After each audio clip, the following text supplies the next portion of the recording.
Hi and welcome to another painting tutorial from Promethean Paints. Today we're back on the Warhammer Quest Darkwater models with the Cyst Witch Belga. It's probably my favourite model from all of them that you can get.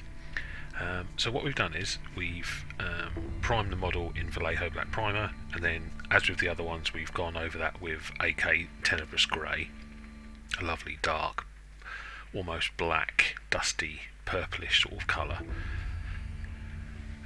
Then we're switching to the airbrush just mainly for speed and to add a little bit of gradient to our skin. So I'm using GSW Flesh. I'm using Vamperic Flesh from AK, which is a sort of very ivory skin tone, a good base colour for a dirty looking skin. You could paint this on with a brush, but I wanted to use the airbrush just for speed, as we're going over a dark colour, so painting it on would take a few coats. I'm using the airbrush. I've got a £30 Fengder airbrush from Amazon, so nothing fancy. A little bit of water in there just to thin it down a little bit, so it's sort of thick cream. And then what we'll do is we're just going to airbrush this over all of the skin areas. Keep a check on the sort of box art and that, all the images at the back just for where that is, but it's sort of its huge tail area. There's some skin on. I noticed I missed it a little bit earlier, but there's holding the big pot, there's a little sort of thing coming out of its belly, so there's some there, and there's some skin dotted around the model and the head and the arms. So just cover all that. What I was sort of doing was focusing on the central points of each of those raised sort of bits of its sort of slug body, and then letting the airbrush naturally gradient out to the edges, having the brightest points in the middle. So the brightest points is where you want the sort of the skin to stand out.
Give it a couple of minutes to dry, and then moving on to using the contrast paint, one of the, I think it's Plaguebearer Flesh, a little bit of water in there, maybe a couple of drops of contrast to one drop of water, not too much, just helps it flow a bit better.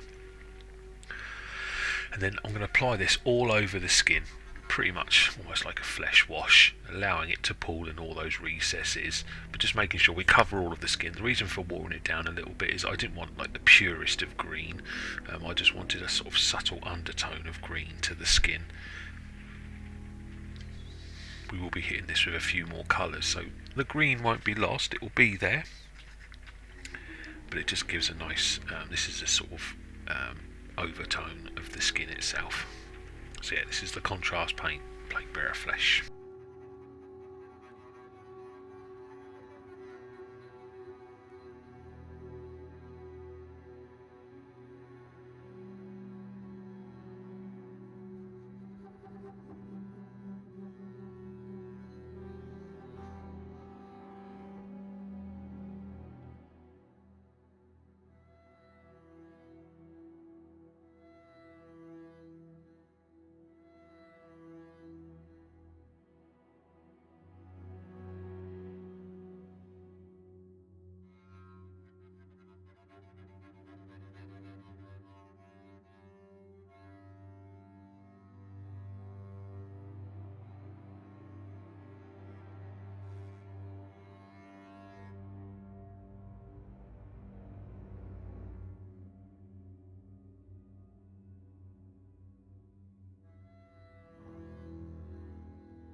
leave that a good 10-15 minutes to dry, and then grab some of the Druchii Violet, and again you want to water this down, so this is almost a 50-50 mix of the Druchii Violet to water, and again apply this all over the skin, making sure it pulls into all of the recesses. This makes the skin look a little bit bruised and battered. Nice dark sort of wash we're applying here. Adds a lot of colour, texture, and sort of yeah, just makes it look sickly and bruised. So just make sure you get quite a bit of this in the recesses and those darkest points.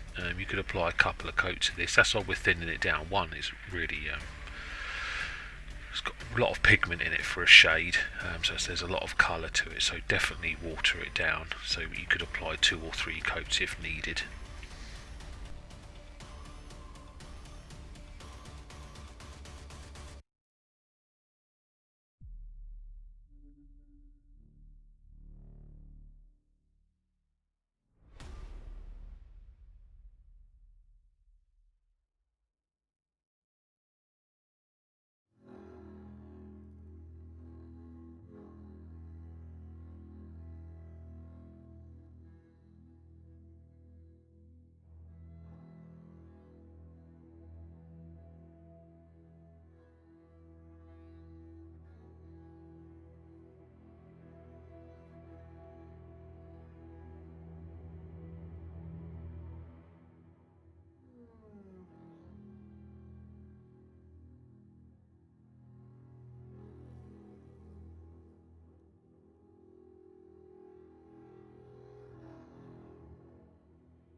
There we go. So next up I'm going to do is I'm just going to pick out some of the sort of odd bits and bobs. There's some sort of pustules and stuff. You can use a couple of colours for this. I'm sort of going for a sickly orangey brown, which is Scrofulous brown from the Vallejo game colour range, like Balor brown, those sort of Zamizi desert, those sorts of colours. There's a couple of pustules dotted around. I also use this colour to pick out the spikes that are on her back and are dotted around it, and also I use this to pick out the colour of the claws and her little spiky feet. But yeah, any sort of yellowy, browny, sickly colour is good for this.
Okay, we're going to add another wash onto the model, and I'm using AK Wine Red, but you could use, and this is heavily watered down, so this is almost 10 to 1.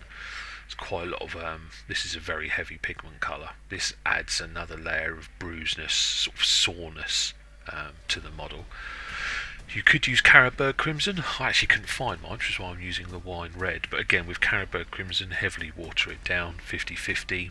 Or you could use Vulpus Pink, the contrast paint. Again, that's more like a 10 to 1 if you're going to use that. Just make sure you water them down. You can always apply more than one coat if you've watered it down too much. And again, I'm just applying this all over the miniature, making sure I get it in all those recesses, focusing on some of those areas that you want to look more bruised, just horrid. This starts to really make it look like flesh now, this colour, and the Carroburg Crimson will do this equally well.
And you want to leave it a good 10-15 minutes to dry.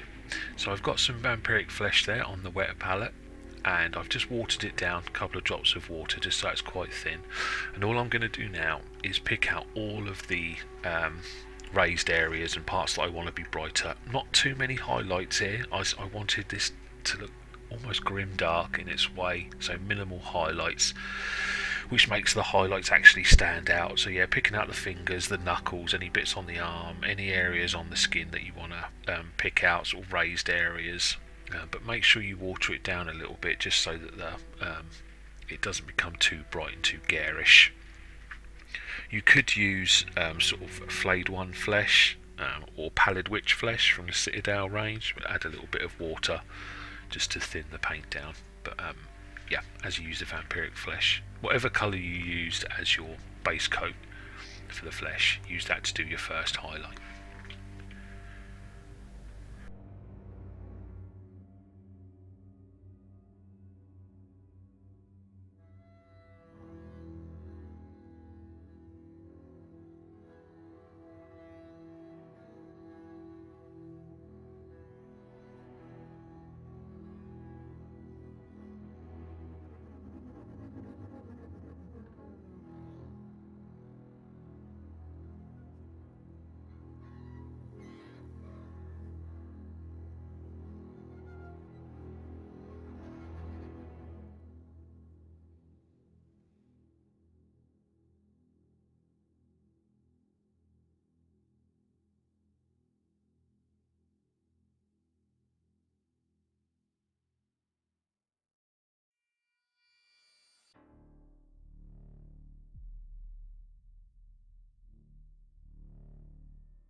Also, a little bit later on, I do pick out the fingernails and teeth with pure white.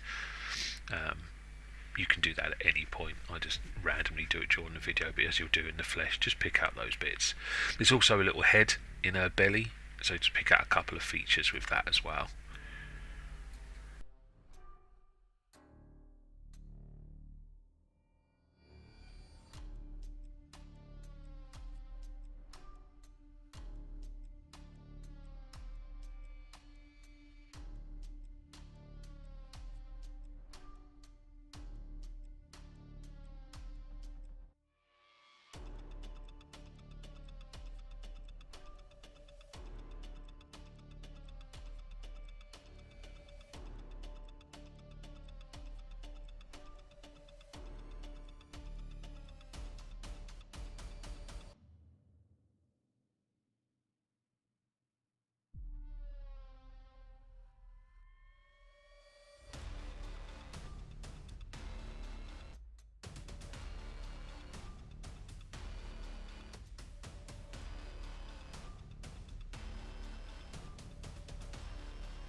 and picking out some of these ridges and bits. That's the skin actually done. It looks absolutely fantastic. Really sickly, really dirty, really horrible. See, I see that green's almost gone, but it's there under certain light. So moving on to the leather, I wanted a reddish brown leather.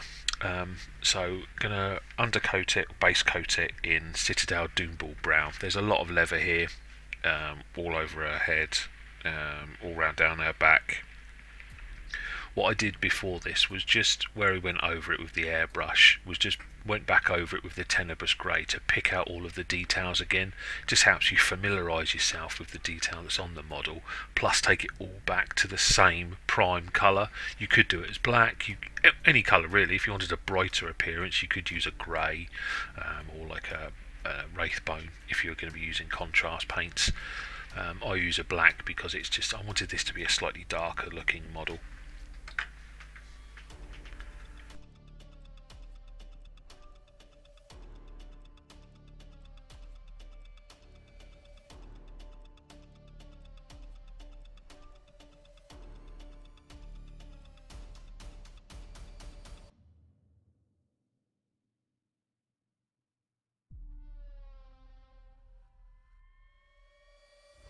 As we're going to be applying the same wash over the leather and some metal work, I'm going to apply the metals now. So I'm using AK gunmetal and AK old gold, but you could use like Retributor armour and lead voucher, whatever silvers and golds you use. We're not going to apply any highlights to these, we're just going to base them in dark. I didn't want them to stand out too much. So there's some little sort of jewellery around her. So the smaller bits of jewellery I left as silver, and the larger bits I painted those in gold. So just work them around the model. There's also some straps holding those bits on, so just make sure you paint those as your leather colour as well.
And once you've done that, I'm just going to apply some wash over all of that area. So that's the metalwork and the leather. For this, I'm using the Contrast Garax Sewer, but you could use Agrax Earthshade or Null Oil. But just water it. If you're using the contrast paint, water it down heavily. A couple of drops of water to 1 drop of paint, sort of a 3-to-1, 4-to-1 mix.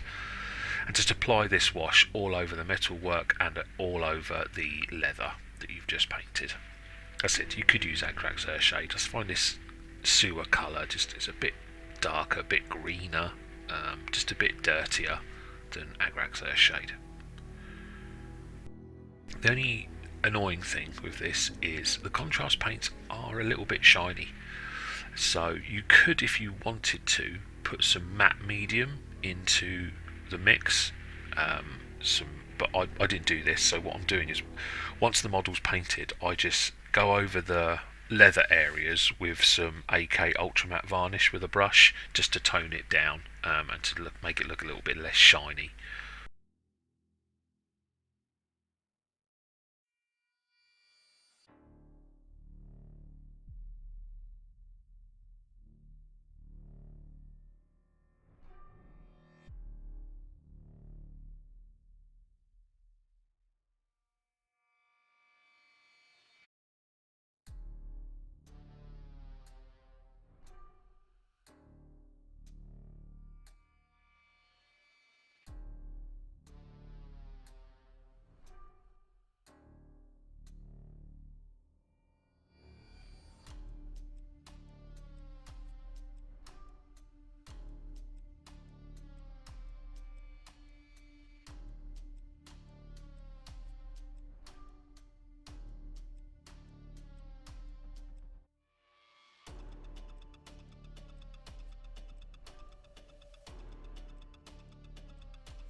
So once that's dry, we're moving over to doing detail on the leather. So we're using AK Saddle Brown, and all I'm doing now is just leaving that Doombull brown in the deepest recesses and pretty much picking out all of the raised areas and ridges and edge highlights with this saddle brown, leaving only the Doombull brown in the deepest of recesses. If you find there's too much increase from that, you could just go over some of the raised areas in the Doombull brown just to bring it back to your base coat colour. But if you thin down your saddle brown a little bit, you do get a nice sort of consistency and sort of glazing it on, sort of a thicker glaze to get the transitions looking okay. But you'll find it does dry back, so when you're applying paint it looks really bright, but paints generally dull down as they dry. They lose that brightness, which is the water sort of glistening on the top. That's why they look quite bright. So don't be too afraid if you're applying a colour and it looks really, really bright. It does. Just try it on a test area and you'll find it does dry back a bit darker.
Okay, and the final highlight is a sort of edge highlight and scratchy highlight using Cadian Fleshtone.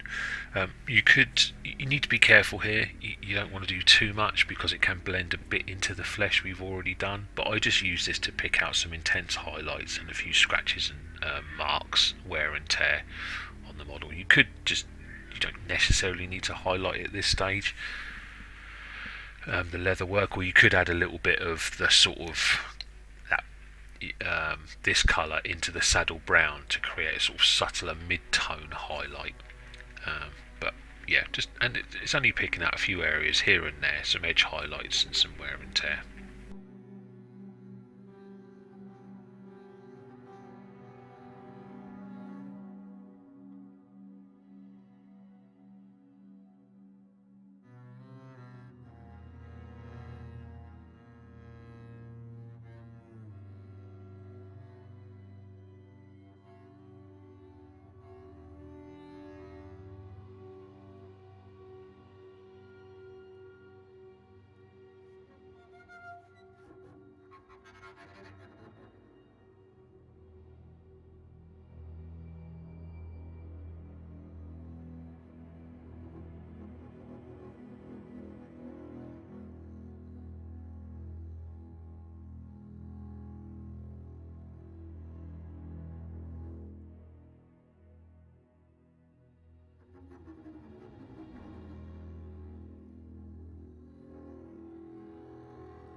And with that, the leather's done. So 2 massive areas now, sort of all the flesh and all of the leather is all done.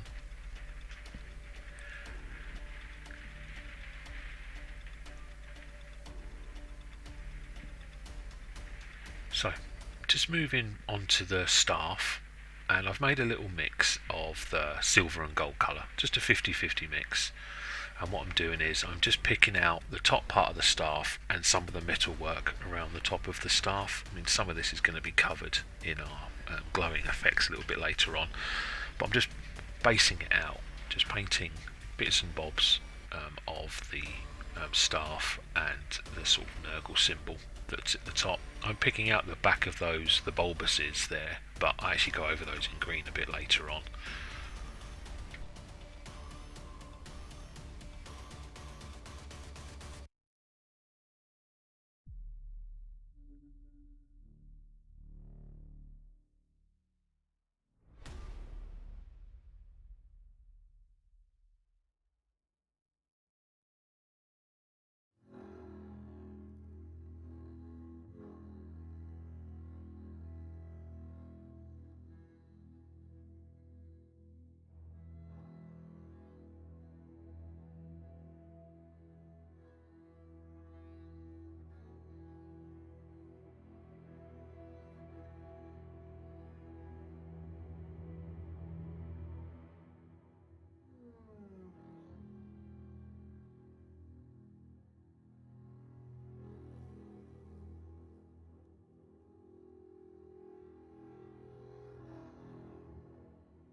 Okay, so now we're going to be doing our first glowing effect. This is green, all using a brush. So first off, we're using AK Greenskin Punch and then AK Deep Green. So base coat anything that you want to be green and glowing with the Greenskin Punch. So this is all of the sort of bulbous areas that are there, including the little sort of the recessed parts and a little bit around the staff. I paint the sort of drips of goo that's coming off of it. The skull gets painted in it. Leave a little bit of Tenebrous Grey on the skull in the shadow areas. I paint the three little the jewellery that's hanging from her neck, the Nurgle symbol there, and I paint the sort of medallion that's on top of her forehead as well.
Okay, now we move on to the deep green. This is where we already start to get quite a good glow effect. So for this, I add, for the balls, I just paint the actual raised part of the sort of balls that are in those spheres, leaving that Greenskin Punch in the deepest areas. I pick out the sort of detail on the skull, the sort of eyes and the crack and dent there. I also edge highlight some of the drips and the goo, and just add little dots into her eyes, the actual eye itself. So we painted, the Greenskin Punch was used to paint the entirety of the eye section and overlapped. This deep green is then used to pick out the sort of central parts of the eye, two little dots, and then just, yeah. So where we've added the Greenskin Punch, that's our cold sort of part of the green. Now we're getting brighter, this is the hotter glowing part. and then we'll be using white in a little bit just to add some extra highlights.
Going to be using the AK Intense White, and for this, this is where we're going to be. This is our base coat for the fluorescent colour.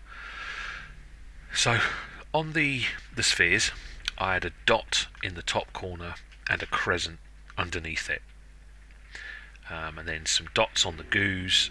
And this is really where the fluorescent paint will be the most intense. So, a couple of little dots in the eyes. Yeah, this is where you just want your. This is what you'll be painting over with your fluorescent paint.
So the fluorescent paint we're going to be using is AK Fluorescent Green. Give it a good shake, and just paint this over the white areas and a little bit of the surrounding area, and then that will create our lovely glowing effect without using an airbrush, just simple brush work. You could, if you wanted to, on those spheres, if you wanted to add a little bit more definition, you could add some darker green again back underneath, in between the dot and the crescent, just to add a little bit more to it. It sort of intensifies the glowing. I didn't do it, there wasn't much space on them, but you can add darker areas back in just to intensify the glowing effect.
we're now moving on to the sort of horns, also the staff as well. And so for this I'm sort of using a couple of colours. I'm using AK Mud Brown and AK Light Earth, and I'm just applying the Mud Brown all over the sort of horns, and I also paint the staff in this, and then do a 50-50 mix of the two colours, that's AK Mud Brown and AK Light Earth, to just pick out some detail, and then do some final highlights with the pure Light Earth. Not very much, just to pick out some details on the horns and staff.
So in the next section we're going back to our Scrofulous Brown, and this is where I'm going to be picking out all of the spines that are on her back and some on her sort of tail area, the claws on the end of her tail and her little feet, all picked out in the Scrofulous Brown. You will need a couple of coats of this. It's a oddly intense but thin colour.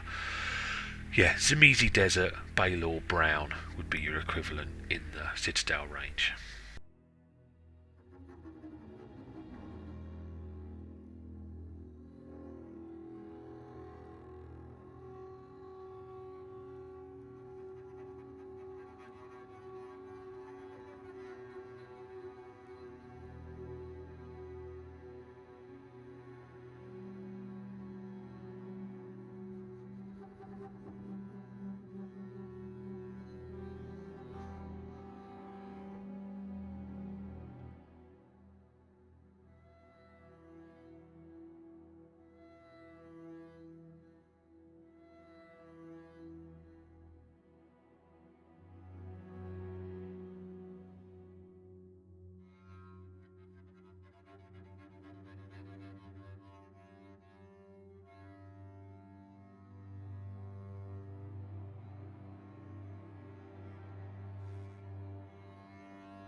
then once that's all dry, add a wash over all of those with some Cerebin Sepia, or you could use Agrax Earthshade. This Cerebin Sepia isn't as intense as Agrax Earthshade.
And then I use some Citadel Balor Brown just to highlight the spines and feet. Not too much, just little dots of this on the tops of the spines and the tops of those claws that she's got, just to pick out the details.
So now we're going to be moving on to Cauldron.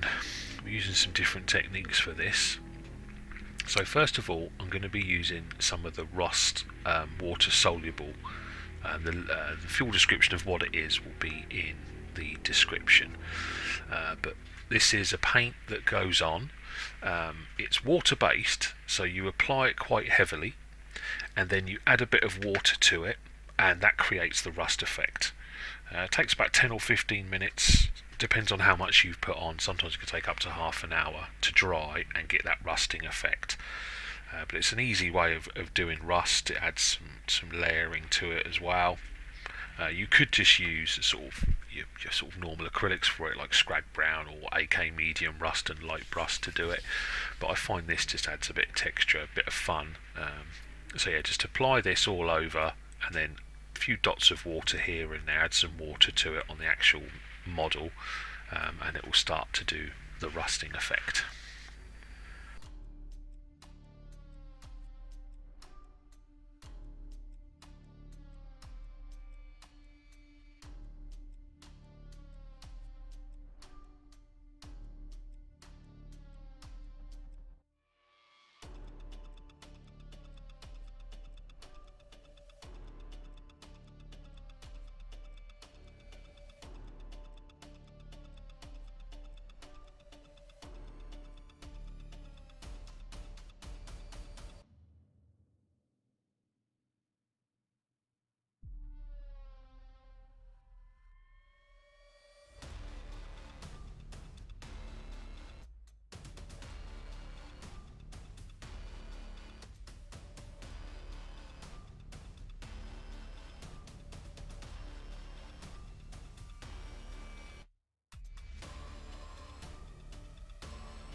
So I left it to dry for 20 minutes. I went and had a sandwich, added a few bits of detail, just painted some of the basing and stuff just to get that done as it was drying. As you can see there, it's already done that rusting effect. Then now what we'll do is we're going to be painting the inside of the cauldron, the sort of gooey, foody thing or whatever it is she's cooking up there. So we're moving straight over to some intense white, and it's quite hard to see. There's a little human head in there. So this is basically what I'm doing here, is I'm painting on where I want to be my bright points. So there's some natural swirls that they've modelled in, so I pick out all of those swirls. I pick out any little lumps and bumps in there. I pick out where the actual stirrer is, where she's stirring it. I pick out where that stirrer is going into the water. I pick out the eyes and that of the head. And I pick out all of the ripples of it, where it goes over the lip and down the edge and down onto her tail. So I pick out all of those in pure white.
And then once that white is dry, we just move back to the airbrush with some Vallejo white ink put into the airbrush. Don't need to water it down or anything, it's, you know, the ink's all wet enough.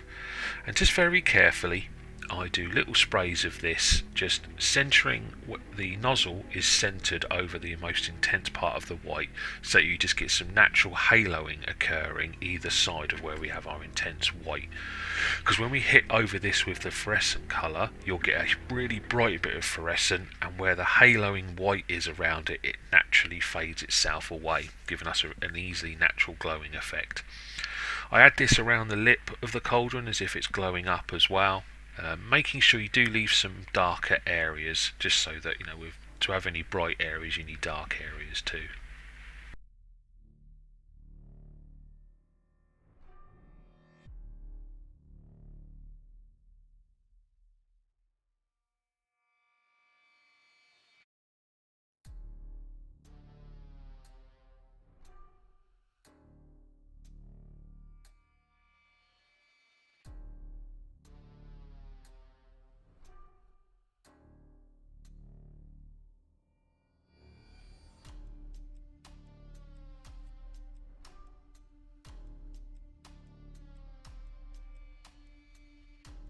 Give the airbrush a good wash out, and then using some Green Stuff World Fluorescent Rose, or you could use AK Fluorescent Magenta, go all over the area with the fluorescent rose colour, taking care, hitting all of the white you've just painted and even a little bit of the surrounding area as well, just to get some natural gradients happening.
And once that's dry, we're then back to using the brush, back to our white, and anything that you want to be really glowing, which is where we're adding our sort of glowing orange next to it, just pick out those areas with your intense white again, so the bottom parts of the goo, the eyes in the middle.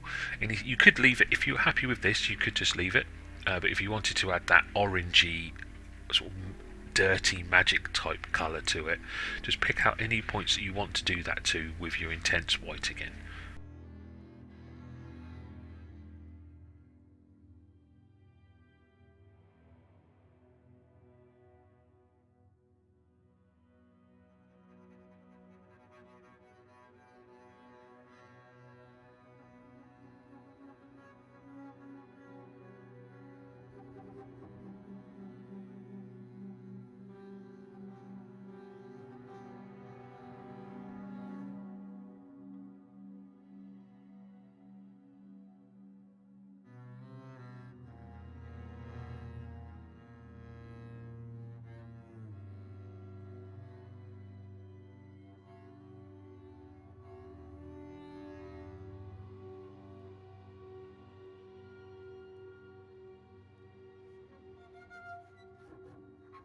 Then once the white is dry, we're using some AK Fluorescent Orange and just paint over the white and a little bit of the surrounding area with your fluorescent orange, and it'll give you that really good dirty, ethereally, magic-y, magenta-y, orangey glow.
And just at this point I've got some thinned down Tenebrous Grey, or just a very dark colour, and I'm just adding it into any of the deepest recesses, any of those shadow areas on the cauldron, just to add a little bit of coldness and darkness back into it. Not too much, just a few dots here and there. Over the head that's in the bowl, the cauldron, I just paint a little bit of this on the cauldron, the darkest areas.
To focusing on the cauldron, I just use that thinned down Tenebrous Grey, and I actually pick out around the model any areas that look like they need a little bit of a recessed shade, just to add a little bit of definition between our coldest points and brightest points.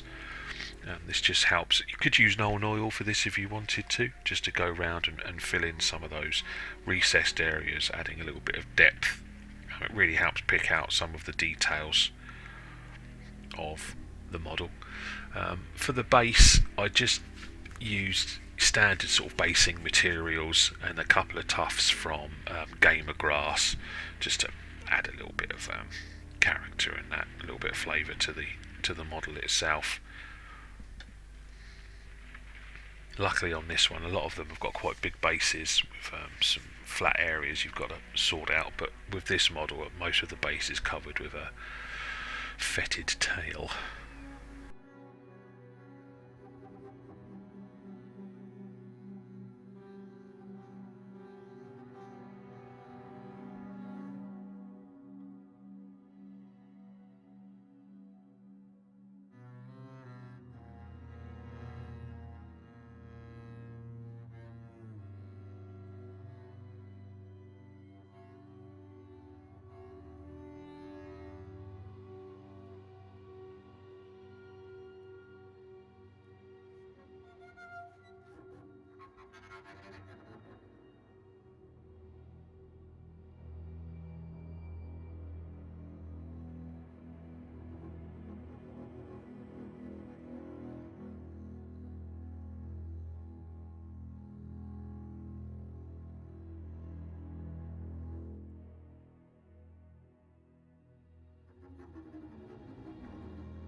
One final little stage, I just used some of the gunmetal from AK and just edge highlighted the cauldron with the gunmetal, just so it makes it look a little bit metallic, just showing through a little bit.